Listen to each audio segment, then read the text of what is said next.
நீ நல்லா சொல்றதானே தின்ற. உனக்கு சூடு சொன்ன எதுவுமே கிடையாதா? உன் உடம்புல நல்ல ரத்தம் தானே ஓடுது. பேடி போன. ஐயோ ஆண்டி, நான் சொல்றத கொஞ்சம் கேளுங்க. நான் சொல்றத நீ கேளுடி. உன் மண்டல எதுவுமே ஏறாதா? உனக்கு அறிவு இல்ல? என் பையனுக்கு எதுக்கு நீ ஃபோன் பண்ணி இம்சை பண்ற? அவன் உயிரோட இருக்கிறது உனக்கு பிடிக்கலையா? அவன் தான் உங்க சகவாசமே வேண்டாம் தலைமொழிட்டு வந்துட்டால. அதுக்கப்புறம் ஏண்டி அவனை தொந்தரவு பண்ற? இனிமே நீ அவனுக்கு ஃபோன் பண்ண உன் மரியாதை கட்டுறோம். இந்த காலத்து பசங்களை கெடுக்கிறது இந்த மாதிரி பொண்ணுங்க தான். இந்த பாக்கியம் காய்கறிலாம் சரியா இருக்கா பாரு. என்ன விலைவாசி விற்குது? ஏயா காய்கறி கடைக்கு போயிட்டு வரியா இல்ல அந்த கடைக்கு சேர்த்து போயிட்டு வரியா? அப்படியே காசை வாரி கொடுத்துட்ட. நாங்கள் அந்த கடைக்கு வேற போகிறோம். நானே 5-10 அல்லாடிக்கிட்டு இருக்கிறேன். கட்டிங் கிடைக்க வழி இல்லை. இது வேற. ஹலோ அங்கிள், நான் ரேவதி பேசுறேன். யாரு? சின்ன மருமகளா? எப்படிமா இருக்கிற? மாமா ப்ளீஸ், நான் அர்ஜென்ட்டா வாசு கிட்ட பேசணும். நிச்சயம் வேற முடிஞ்சிருச்சு. இங்க என்னால நிம்மதியா இருக்க முடியல. செத்துடலான்னு தோணுது. இனிமே நான் உயிரோட இருக்கணுமா வேண்டாமான்னு வாசு கிட்ட பேசதான் முடிவு பண்ணணும். ஏமா சின்ன மருமகள, இது பாருமா, அவசரப்பட்டு எந்த முடிவு எடுத்துறாத. மாமா நான் இருக்கிறேன். இப்ப என்னமா நிச்சயதார்த்தம் மட்டும் தானே முடிஞ்சிருக்குது. கல்யாணம் ஒண்ணும் நடக்கலையே. வாசுவை போய் போடா, என் மருமக கழுத்துல தாலியை கட்டி கூட்டிட்டு வாடானா போய் கூட்டிட்டு வந்துட போறான். நீ அவசரப்பட்டு எதுவும் தப்பா முடிவு எடுத்துறாத. யாருக்கிட்ட பேசிட்டு இருக்க? யாரியா போன்ல? அது வேற யாரும் இல்ல, நம்ம சின்ன மருமக தான் பேசிட்டு இருக்கா. எவ மருமக? இப்பதான் அவளை திட்டிட்டு போனை கட் பண்ண. இன்னும் உரைக்கலையா அவளுக்கு? அது வேற ஒண்ணும் இல்லம்மா, இங்க உங்க அத்தை வேற ஒரு முக்கியமான விஷயத்தை பத்தி டிஸ்கஷன் பண்ணி. சொல்ல பேசிட்டே இருக்க. கொடையா போனை. சே, கொஞ்சம் கூட நோ டிசிப்ளின். ஒரு மனுஷன் போன்ல பேசும்போது பக்கத்துல நின்னு கூட கேட்க கூடாது. ஆனா நீ அனாவசியமா கட் பண்ற. சும்மா அவகிட்ட சின்ன மருமக அது இது வாய்க்கு வந்தது பேசிட்டு இருந்தா அப்புறம் நான் பொல்லாதவள ஆயிடுவேன். என்னம்மா ஏன் 2 பேரும் சண்டை போட்டுட்டு இருக்கீங்க? டேய், அந்த ரேவதி பொண்ணு ஃபோன் பண்ணாடா. இனிமே ஃபோன் பண்ண மரியாதை கட்டுறோம் சொல்லி நான் திட்டிட்டு போனை வச்சேன். மறுபடியும் அந்த சொன்ன கட்டவ ஃபோன் பண்ணா. இந்த ஆளு ஃபோன் எடுத்து சின்ன மருமக அது இதுன்னு உறவு கொண்டாடி பேசிட்டு இருக்காரு. ஏப்பா கொஞ்சம் கூட அறிவே கிடையாதா? அவ பஞ்சாயத்து தான் வேணா, நான் ஒதுங்கி இருக்கல. திரும்ப அவகிட்ட பேசுறதுக்கு என்ன இருக்கு? டேய் பாவண்டா அந்த பொண்ணு. உங்ககிட்ட பேசணும்னு ரொம்ப ஆசையா இருக்காடா. அவளுக்கு நிச்சயதார்த்தம் பண்ணிட்டாங்களாம். செத்து போயிடுவேன்னு புலம்பிட்டு இருக்காடா. புலம்பிட்டு போட்டுமே, அதனால நமக்கு என்ன வந்துச்சு? அதான் நல்ல மாப்பிள்ள அமைஞ்சிடுச்சு, கல்யாணம் மட்டும் போட்டுமே. நம்மள ஏன்பா டார்ச்சர் பண்ணிக்கிட்டு இருக்கா? ஏண்டா அந்த பொண்ணு மேல நிஜமாவே உனக்கு விருப்பம் இல்லையா? சத்தியமா கிடையாது. எனக்கு இந்த காதல் கத்திரிக்காக்கெல்லாம் நேரம் இல்ல. என்னோட நினைப்பெல்லாம் எனக்கு ஒரு நல்ல வேலை கிடைக்கணும். இந்த குடும்பத்தோட பாரத்தை நான் சுமக்கணும். இதுல இவ வேற ஏன் கழுத்து அறுத்துக்கிட்டு இருக்கா? டேய், நிஜமா அந்த பொண்ணு மேல உனக்கு பிரியமே இல்ல?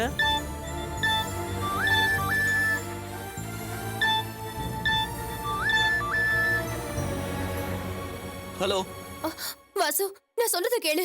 நீ எதுவும் சொல்ல தேவையில்ல. உனக்கு எத்தனை தடவை சொன்னாலும் புத்தியே இல்லையா? தயவு செஞ்சு எல்லாத்தையும் மறந்துடு. என்னால உன் விருப்பத்துக்கெல்லாம் வர முடியாது. இதுக்கு மேல போன் பண்ண அப்புறம் கேவலமா திட்டுவேன்.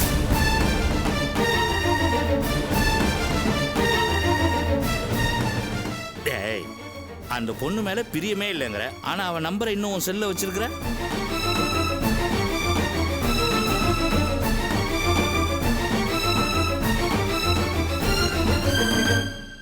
போதுமா? உருப்படணும்னு நினைக்கிற பிள்ளைய உருப்பட விடு. அட பாவிங்களா, வீட்டுக்கு வர்ற தனலட்சுமி இப்படி ஆளாளுக்கு வரிஞ்சு கட்டிக்கிட்டு வரட்டுறாங்களே. முருகா,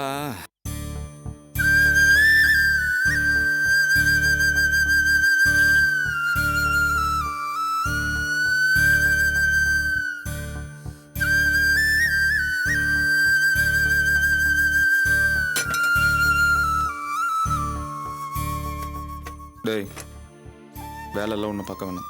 இப்படி வா. என்னண்ணே? வாடாங்கிறல்ல.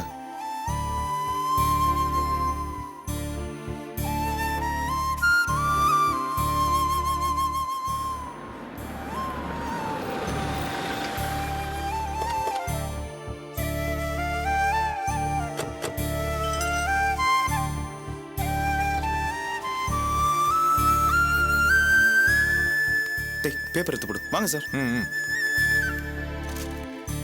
வாங்க உட்காருங்க.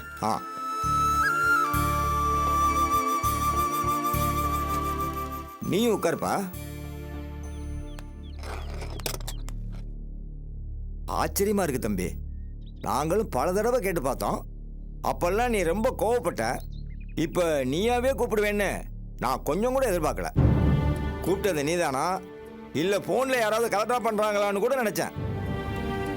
சரி, புதையல் மாதிரி விஷயம். தானா தேடி வருதே. அதான் நேரில் பார்த்து பேசிட்டு போலான்னு வந்தோம். என்ன செல்வம், போன்ல சொன்னது நிஜம்தானே? நிஜம்தான் சார். இல்லைன்னா நானே உங்களை வர சொல்லுவேண்ணா. ரொம்ப சந்தோஷம் தம்பி.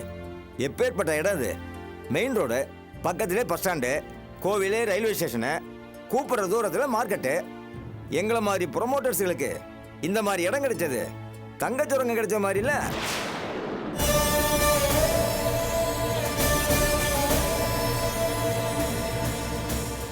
கட்டி முடிக்க வேணாம். ட்ரிபிள் பெட்ரூம், டபுள் பெட்ரூம், பிளாட்ஸ்னு ப்ளூ பிரிண்ட் ஸ்கெட்ச் போட்டு ஒரு போர்டு வச்சா போறோம். கடைக்கால் போடுற அன்னைக்கு எல்லாமே வித்து போயிடும். அந்த நிலப்பில தான் போறப்போ வர்றப்போவும் உங்ககிட்ட பேசணும். நீ தான் இது தொழில் பண்ற இடம், இது எனக்கு கோயில் மாதிரி, தர முடியாதுன்னு சொல்லிட்ட. தம்பி, மெக்கானிக் தொழில உனக்குன்னு ஒரு நல்ல பேரை வாங்கி வச்சிருக்க. நீ எல்லாம் சிட்டியில தான் செட்டு வைக்கணும்னு அவசியம் இல்லை. தாம்பரம் தாண்டி செட்டு வச்சாலும் உன்னை தேடி கஸ்டமர் வருவாங்க. அதனால இந்த இடத்த மனப்பூர்வமா வித்துரு. அதுக்குள்ள நியாயமான விலையை நான் தரேன். அண்ணா ஷெட்டு விற்க போறீங்களா? என்னாச்சுண்ணே உங்களுக்கு? அண்ணா ஷெட்டை விற்க வேண்டாண்ணே ப்ளீஸ்ண்ணே. டேய் சும்மா இரு. பாவம், விசுவாசம் போல இருக்கு. தம்பி கவலைப்படாத. கொஞ்சம் அவுட்டோர்ல தம்பிக்கு ஒரு செட்டு போட்டு நாங்களே கொடுத்துட்றோம். அதில் உனக்கு கண்டிப்பாக வேலை உண்டு. செல்வம், விலை என்னன்னு சொல்லுப்பா, பேசி முடிச்சிருவோம்.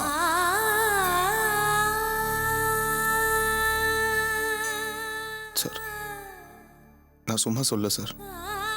உண்மையிலேயே எனக்கு இந்த ஷெட்டு கோயில் மாதிரி தான். இதுக்கு விலை பேசுறதுலாம் கஷ்டம் சார். உன் மனசு எனக்கு புரியுது செல்வம். உனக்கு இது புனிதமான இடம்தான். தாய்ப்பாலை தவிர உலகத்தில் மற்ற எல்லா புனிதமானதுக்கும் ஒரு விலை இருக்கு. கடவுள் தான் காசை படைச்சாரு. ஆனால் அதே காசுக்காகத்தான் எல்லா கோவில்லையும் உண்டியலை வச்சிருக்காங்க. சொல்லுப்பா, சிங்கிள் பேமெண்ட் தான், கேஷாவே கொடுத்துட்றேன். சார் எவ்வளோ கஷ்டம் வந்த போது கூட இந்த ஷெட்டை விற்கணும்னு நான் நினச்சதே இல்லை. ஆனால் இப்போ வேற சூழ்நிலை, அதான் விற்க வேண்டியதாக இருக்கு. என் தம்பிக்கு கவர்மெண்ட் வேலை ஒன்று கிடைக்கிற மாதிரி இருக்கு. அதுக்கு 1.5 லட்சம் ரூபாய் பணம் செலவாகுமா? கவர்மெண்ட் வேலைக்கு போகணுங்கிறது என் தம்பியோட கனவு, லட்சியம். அந்த வேலை கிடைக்கலன்னு அவன் செத்துருவேன்னு சொன்னான். ஆனால் பேர்பட்டவன் இன்னைக்கு எனக்காக அந்த வேலையை தூக்கி எறிஞ்சிட்டான். அதான் அவனுக்காக அவனுக்கு அந்த வேலையை வாங்கி தரதான் நான் முடிவு பண்ணேன். அதனால எனக்கு ஒரு 1.5 லட்சம் ரூபாய் மட்டும் கொடுங்க. இந்த ஷெட்டு மேலே வாங்கின லோன் முடியறதுக்கு இன்னும் 3 மாதம் பாக்கி இருக்கு. அது முடிஞ்சிட்டோம். அதுக்கப்புறம் மற்றதை பற்றிலாம் பேசலாம். அண்ணே வாசனுக்காக செட்டு வைக்கணுமா? கொஞ்சம் யோசிச்சு பாருங்கண்ணே. அண்ணே வேண்டாண்ணே. டேய் எனக்கு தெரியாது, சும்மா தேவையெல்லாம் பேசிட்டு இருக்காது. இல்லைண்ணே. போய் 2 கூல் ட்ரிங்க் வாங்கிட்டு வா. போடா.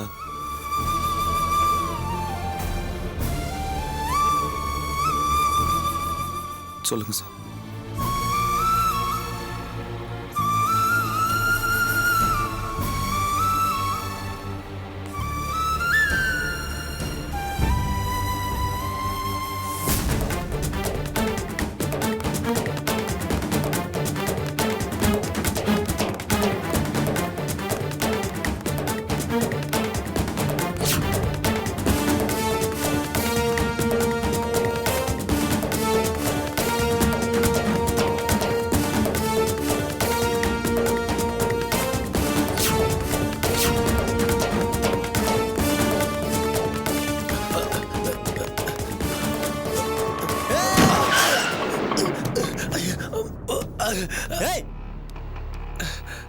டேய் ரங்கா, அறிவு இருக்கா உனக்கு? இப்படியா ஓடுவாங்க? அப்படியே அர்ஜென்ட் உனக்கு? அண்ணா அர்ஜென்ட்டா தானே செல்வன் வீட்டுக்கு போயிட்டு செல்வம் வீட்டுக்கா? எதுக்குடா?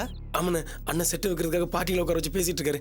அதான். செல்வம் ஷெட்டை விற்கிறானா? என்னடா சொல்ற? ஆமாண்ணே, வாசனுக்கு கவர்மெண்ட் வேலை வந்திருக்கான். அதுக்கு பணம் கட்டணுமா? அதான் அம்மா கிட்ட சொல்லி அம்மாவை தடுத்து நிறுத்த சொல்றதுக்காக போறேன். நில்றா, நீ அம்மா கிட்டலாம் ஒன்றும் சொல்ல வேண்டாம், வண்டியில இரு. என்னண்ணே? டேய் நீ வாடா, நான் பாத்துக்கிறேன். என்ன பண்ண எனக்கு தெரியுமா?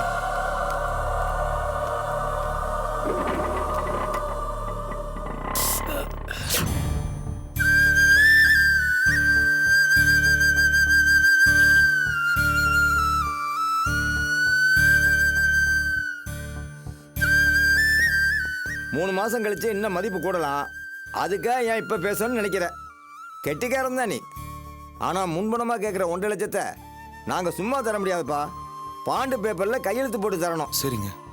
ஏன்னா நாளைக்கு உன் மனசை யாரும் கலைச்சிடக்கூடாது பாரு. இல்லைங்க, எனக்கு இப்போதைக்கு தேவை அந்த 1.5 லட்சம் ரூபாய் தான். மற்றபடி நான் முடிவு பண்ண பண்ணது தான். என் மனசை யாரும் கலைக்க முடியாது, என்னை நம்புங்க. தாராளமாக தர்றோம். பிசினஸ்ன்னு வரும்போது எல்லாத்தையும் யோசிக்க வேண்டியது இருக்குல்ல.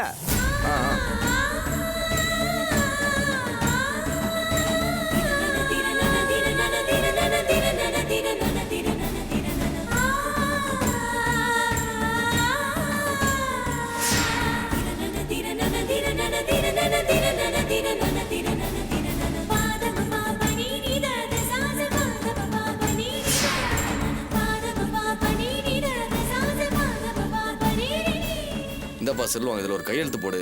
பணம் 1.5 லட்ச ரூபா இருக்கு, எண்ணிக்க.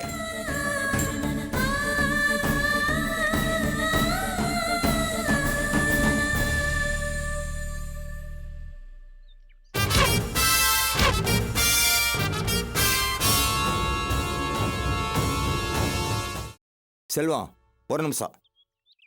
இந்த இடத்து மேல எந்த வில்லங்கமும் இல்லையே. என்ன சார், உங்களுக்கு என் மேலே நம்பிக்கை இல்லைன்னா நீங்கள் வேணால் ஈஸி போட்டு பாருங்கள். பார்த்துட்டு அதுக்கப்புறம் நான் அந்த கையெழுத்து போடுறேன். என்ன தம்பி, உன் மேல நம்பிக்கை இல்லாமலையா? கேட்கணும்ல, அதான் கேட்டேன். சரிப்பா, கையெழுத்து போடு.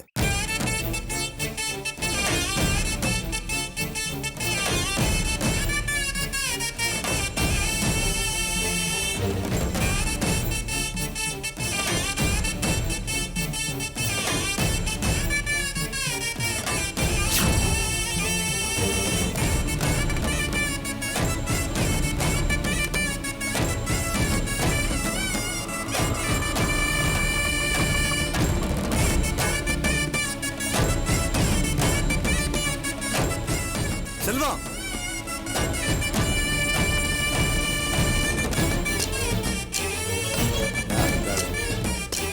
ஏப்பா, யாருப்பா நீ? ஏய், நீ பாட்டு பாட்டு பத்தி பேசிட்டு இருக்க.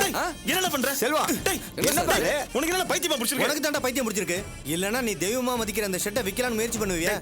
எந்த மாதிரி சூழ்நிலை நான் அந்த முடிவு எடுத்தேன்னு தெரியுமா? தெரியும்டா. உன் தம்பி வாசுக்கு வேலை கிடைச்சிருக்கு, அதுக்கு 1.5 லட்ச ரூபா பணம் கட்டணும். அதுக்காக எனக்கும் உரிமை இருக்கு. ஷெட்டை நீ எப்படி விற்க முடியும்? டேய் சிவா, டேய் சும்மா முழிக்காதடா. இந்த ஷெட்ல எனக்கு ஈக்குவல் பங்கு இருக்கு. டேய் எங்க வந்து என்னடா பேசிட்டு இருக்க? இது என் ரத்தத்தை வேர்வையா செஞ்சு வாங்கின சொத்துடா. முழுக்க முழுக்க என்னோட உழைப்புல வாங்கினதுடா. அப்படின்னு சொல்லி நீ மத்தவங்களை ஏமாத்தலாம், ஆனா என்ன ஏமாத்த முடியாது. இந்த ஷெட்ல என்னோட முதலீடும் இருக்கு, உழைப்பும் இருக்கு. டேய் வெறும் காசு பணத்துக்கு ஆசைப்பட்டு இந்த மாதிரிலாம் பேசிட்டு இருக்காது. நீ என் ஃப்ரெண்டு தானே தவிர உனக்கும் இந்த ஷெட்டுக்கும் எந்த சம்மந்தம் இல்லைங்கிறது இந்த ஏரியாவில் இருக்கிறவங்க எல்லாருக்குமே தெரியும். நீ இப்படி கேவலமா நடந்துப்பேன் நான் கொஞ்சம் கூட எதிர்பார்க்கல. அதுவும் இந்த மாதிரி ஒரு முக்கியமான கட்டத்தில்.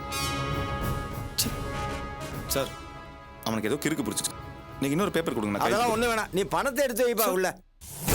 இங்க பாருப்பா, கடைசி நேரத்தில் இன்னொரு ஆள் வந்து எனக்கும் பங்கு இருக்குன்னு சொல்றது எனக்கு சரியா படல. இதுக்காக தான் முன்னாடியே வில்லங்க ஏதாவது இருக்கான்னு கேட்டேன். அப்ப இல்லைன்னு சொன்னேன். இப்ப கடைசி நேரத்தில் ஒரு வில்லங்க வந்துருச்சு.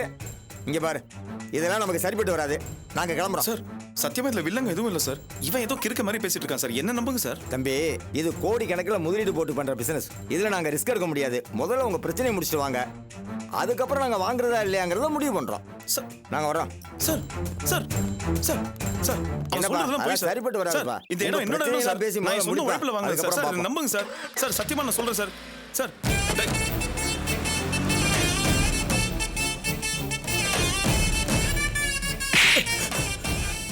எல்லாத்தையும் இப்படி கெடுத்துட்டியடா. என் குடும்பம் இருக்கிற சூழ்நிலை தெரியுமாடா உனக்கு? என் தம்பிக்கு கவர்மெண்ட் வேலை கிடைக்கலங்கிறதுக்காக எங்க அம்மா இன்னொரு வீட்டில் கை நீட்டி திருட போயிட்டாங்க. அது கூட பரவாயில்ல, கவர்மெண்ட் வேலைக்கு தான் போகணும், சட்ட அழுக்காகாம வேலை பார்க்கணும்னு அவன் மனசுல ஆசை வளர்த்ததே நான் தான். ஆனா இன்னைக்கு கவர்மெண்ட் வேலை கிடைக்கல பரவாயில்ல, கிடைச்ச வேலைக்கு போறாங்கிறான்.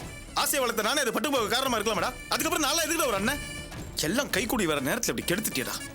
டேய், இந்த ஷெட் என் உழைப்புலையும் என் ரத்தத்தையும் சிந்தி நான் வாங்கினது. இல்ல பிற நீ உரிமை கொண்டாடலாம். அதை தானே நானும் சொல்றேன். இந்த ஷெட்டை வச்சு தான் அந்த குடும்பத்துக்காக ரத்தத்தை சிந்தி உழைச்ச. ஆனா எனக்கு அந்த ஷெட்டையே தூக்கி கொடுக்குறேன்ற. டேய், உன்னை பத்தியோ உன் பொண்டாட்டி பத்தியோ உங்க 2 பேருக்கு அமைய போற குடும்பத்தை பத்தியோ என்னைக்கா யோசிச்சு பாத்தியா? கேட்டா என் குடும்பம் தான் எனக்கு முக்கியம், என் பொண்டாட்டி அதுல தான் வாழ்றான்னு சொல்லுவேன். இங்க பாரா, நீ உயிரா நினைக்கிற அந்த குடும்பம் அது உன்னை சாதாரண காசு தர மிஷினா தான் பாக்குது. நீ உன் உயிரே உன் தம்பிக்காக கொடுத்தாலும் அதை அவன் நன்றியோட நினைச்சு பார்க்க மாட்டான்டா. என் தம்பி பத்தி எல்லாம் பேசாத சொல்லிட்டேன். சரிப்பா, உன் தம்பியை பத்தி பேசினா உனக்கு கோவம் வரும், புரியுது. இப்ப என்ன, உன் தம்பிக்காக நீ ஏற்பாடு பண்ண காசை நான் வந்து கெடுத்துட்டேன், அவ்வளவுதானே? என் கூட வா, அந்த பணத்தை நான் ஏற்பாடு பண்ணி தரேன், வா. சும்மா விடுறா. இவ்வளவு பெரிய தொகைக்கு நீ மட்டும் எங்க போவ? என்ன சமாதானப்படுத்தலாம் பேசிட்டு இருக்காது. டேய் சமாதானப்படுத்துறதுக்காகலாம் சொல்லலடா. நீ வா, ஏற்பாடு பண்ணி தரேன். எங்க? நான் சொல்றேன்ல, வாடா. டேய் ரங்கா, நீ ஷெட்டை பாத்துக்க. சரி, வாடா. எங்கடா? எங்க கூட்டிட்டு?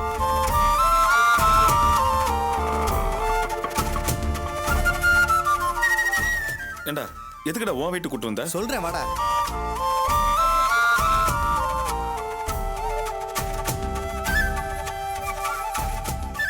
உட்காரு, இந்த வந்துடுறேன். செல்வி, என்ன இவ்வளவு சீக்கிரம் வந்துட்ட? செல்வம் வந்திருக்கான். செல், இரு. உங்ககிட்ட மொத்தமா எவ்வளவு நகை இருக்கும்? எதுக்கு மறுபடியும் ஆரம்பிச்சிட்டியா? கேட்டா சொல்ல, எவ்வளவு நகை இருக்கும்? 13 பவுன். சரி, போய் அந்த 13 பவுனும் எடுத்துட்டு வா. முடியாது, காரணம் தெரியாம கொடுக்க மாட்டேன். சொன்னா கேளு, போய் எடுத்துட்டு வா. ஏய் அண்ணே பாருங்க அண்ணே, பழையபடி ஆரம்பிச்சிட்டாரு. அதிகாரமா நகையை கேக்குறாரு. எதுக்காக நான் நகையா கேக்குற? நீ சும்மாடா, நீ போய் நகை எடுத்துட்டு வா போ. முடியாது, வித்து அழிச்சிடுவீங்க. அழிக்கிறதுக்காகலாம் ஒண்ணு கேட்கல, ஒரு முக்கியமான காரியத்துக்காக தான் கேட்கறேன். போய் எடுத்துட்டு வா போ. டேய் எதுக்காக நகை கேட்கறேன்னு எனக்கு இப்பதான் புரியுது. இதுக்கு தான் நான் வீட்டுக்கு கூட்டு வரேன்னு தெரிஞ்சிருந்தா நான் வந்திருக்கவே மாட்டேன். என் பிரச்சனைக்காக பாவம் இந்த பொண்ணு என் போய் மிரட்டிட்டு இருக்க. நான் பணத்துக்கு வேற இடத்துல ஏற்பாடு பண்ணிக்கிறேன். பேசாம இரு. டேய் அண்ணே, உங்களுக்கு தான் நகைன்னு நான் அப்பவே கொடுத்துருப்பேனே. ஒரு நிமிஷம் இருங்க. டேய், ஏமா எனக்கு அதெல்லாம் ஒரு ஒண்ணு வேணாம். நிமிஷம் இருங்க, நான் நான் சொன்ன வரேன். கேளுங்க. வா. என்னடா என் பிரச்சனைக்கு பாவம் அந்த பொண்ணு கிட்ட போய். என்னடா பேசுற? என்கிட்ட அந்த நகை இருந்து என்ன பிரயோஜனம்? உனக்கு உதவ நகை ஒன்றும் தேவையில்ல. ஏ செல்வி, சீக்கிரம் எடுத்துட்டு வா. கோச்சிக்காதீங்க அண்ணே, இவர் நகை வித்து அழிச்சிடுவாருந்தா இவர் கேக்குறப்ப கொடுக்கல. இது போதுமா இல்ல தாலியும் கழட்டி தரட்டுமா? வேண்டாமா, தாலி எடுக்கிற நிலைமை உனக்கு என்னைக்குமே வரக்கூடாது. உங்க ஆசீர்வாதத்துல எனக்கு எப்பவும் அந்த நிலைமை வராது. ஏன் செல்வி, நகையை கொடுக்கறதுக்கு என்ன காரணம் கூட கேட்க மாட்டியா? அண்ணனுக்கு ஒரு பிரச்சனைனா தங்கச்சி காரணம் எல்லாம் கேட்க கூடாது.